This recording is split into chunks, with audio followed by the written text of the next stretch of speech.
Yo, what's up? It's Sharon here. I'm sorry, I'm using this microphone because the microphone sucks. So that's why I'm using this. And I'm sorry I'm monotone, but I recorded this 5 times and I'm just gonna teach you how to glow up your, student org because you need guidance. No, I'm just kidding. We all need guidance. So I'm just trying to give you some guidance up in here. First things first, you got to register your club. Go through the school policies. I know a lot of colleges have a department that handles student affairs. And you have to find out the application process. Be prepared to have a logo and objective for your club. And, a simple name to your club, not something that's more than 10 words. Because, goddamn. If your organization is already nationally known and you want to bring that club to your college, then you have to see what both ends say, contact the organization and then contact the school. And I know this usually applies to Greek life and really well-known, business or associations out there. You want to make a logo for your organization, and if your organization already has a logo, then disregard this following tip. So you want your logo to be clean, neat, and maybe have a symbol that represents your org. Have an objective for your organization, and it is very important to have a medium about info and a short, simple description for your org. Both of these have to sound professional and have the same goal because you want your org to be recognized in good terms, and you want people to feel like your organization actually does have benefits that looks good on the resume. Before the school year starts, you have to pick one day of the week that your org will hold their meetings on.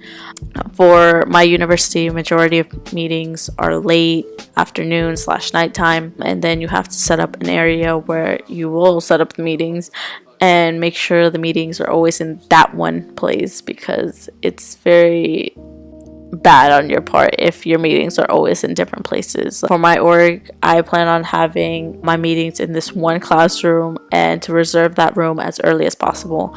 And maybe for your college, there's a website or a form that you have to fill to reserve that space. So you have to get that room as early as possible, because I know spots definitely fill up because there's a lot of student orgs. Once you find out what room and time you want your meetings to be held at, make flyers and online posts with that info. So that brings me to mention promotion.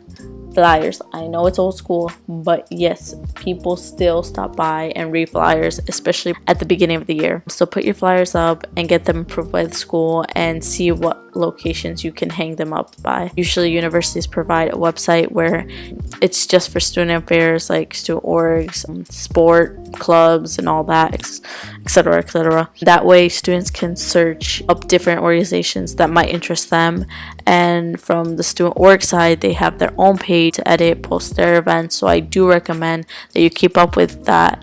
If your college has a website like that, I'm pretty sure they would. It's the 21st century, come on. And usually, as you can tell, it's called My Involvement. I can keep track of who's in the club, the roster, send massive emails out, post photos, deal with the finances out there, and it's really efficient. You have to find out your finances for sure. You have to see if they set up a bank account for you. Hopefully they do. Then you must set up an email account for your student org. Maybe your school provides you with one, but usually it's a lengthy process. That's in my case. And the email account should have all active members' emails added on, so that way there can be efficient communication on both ends. Once you have your email, you have to make social media accounts on Instagram, Twitter, or on Facebook. And if you don't have a Facebook, then obviously you can use the email, but it's kind of tricky. So it's kind of annoying to do it by that, make a new Facebook and all that. So I suggest if anyone from your e-board has a Facebook account, make a page. It's really simple from there. I know a lot of class of 19, class of 20, 21 have their own Facebook group, and you should definitely add yourself on it so you can promote your events from there too. The social media accounts, the username should definitely be the same, all the same. You do not want it to be different for every account because it's very obnoxious in your part. It just looks bad. And so make it, to be very simple to type in. Make initials for your org. Like for my club, it's Albany Ouch for Animals. Obviously, I'm not going to put all of that in one username. So I said, you Albany AOA. So that brings me to, you have to indicate your school in there. Put your school name and then put your org name right there.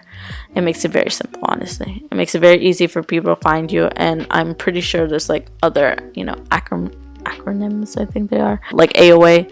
I'm pretty sure there's like another association like that, and they are not us at all. I do recommend making the email with Gmail or Outlook, because you can easily make documents and add documents, because both of them have like the cloud or the storage. However, tip is that Gmail is more efficient on adding documents because they won't get screwed up when you transfer it from like your computer to the account, because I know a lot of documents, the lettering doesn't come up, but the pictures get rearranged. It's really obnoxious. So Gmail is pretty good on that. However, Outlook is more efficient in the way that you have like the support of Microsoft and different templates and all that, so you can make different documents from there. It's pretty efficient. I do recommend only having at max 2 members of eBoard to have access to the email, because sometimes when multiple people sign into the account, it goes crazy. You lose a bunch of documents and it's very annoying. I do recommend you share files though, if anything. For example, if you make a calendar with events on it, you can share that link to other eBoard members, and so they can add in something that maybe you forgot or that came up. With sharing the documents, you can make it as a view only or edit, and I do suggest edit for your eBoard members. If it's an event where people have to sign up, make an Excel document, share the link to be edited, so that way people can add their info and it will always be updated and you will have easy access to it. For instance, for bake sales, have their name, email, and then what they'll bring. You have to plan out your activities, meetings, volunteer opportunities for members of your org. Mix up the activities you're going to do each meeting, because you have to keep a good flow of members. You always want to have a good ratio of members, because your org gets more I can never say that word fluently. Publicity, yeah, around your campus. So for instance, have like informative meetings, different issues around the world, have like a decorating pastries meeting, or have like a mini game show. Honestly, activities that relate to your org's purpose. That's why you have an e-board, so you guys can like brainstorm about activities beforehand. And also definitely make a group chat with your e-board members. GroupMe, iMessage, WhatsApp, Facebook Messenger. You have to make a good group chat. And volunteer opportunities are major key. It's only DJ Khaled, but they're major key. Definitely check out nearby places where groups can volunteer, donate items. Like I'm scheduling a volunteer session at a farm sanctuary one weekend, and then another weekend we're going to volunteer at a shelter. So contact companies or local places nearby your college about their volunteer opportunities. Since the place is nearby, your members can easily have access to it. If it's too far, obviously provide them with transportation. Like, if some people in your org have cars, definitely use that advantage. Also, if it's a huge event, I'm talking about like a huge number of people are going to your event and it's far away, like contact your school and see if they can help you with the transportation. Like I'm pretty sure they'll help you out, and you have to pay a fee for like 2 buses or more, depending on what event you're hosting. You should definitely see your academic calendar and see if classes are suspended on the day that your meetings are held, so you won't schedule a meeting that day because I'll be awkward. You should definitely have kind of a syllabus for your organization so you can plan the order of what you're gonna do each time you have a meeting. You need to sound professional in your student org. Like people's motives for being clubs is honestly to look good in the resume. Moving on, you gotta invest in merchandise. I'm talking about like you have to have the budget for it, Hopefully the school can get you funding for that, or maybe you do fundraisers and you can definitely build from that. Have a table banner for whenever you're tabling for events. You should have like a clean, professional looking logo on it, And with that being said, you know, you have the merchandises of sweaters, shirts, keychains, water bottles, I don't know, whatever that, like, you know, sparks your mind. And free food. Free food. Everyone loves free stuff and free food. So obviously you can like charge a fee for like sweaters and shirts for your org. Like, people will understand that. But like free keychains, they're about it.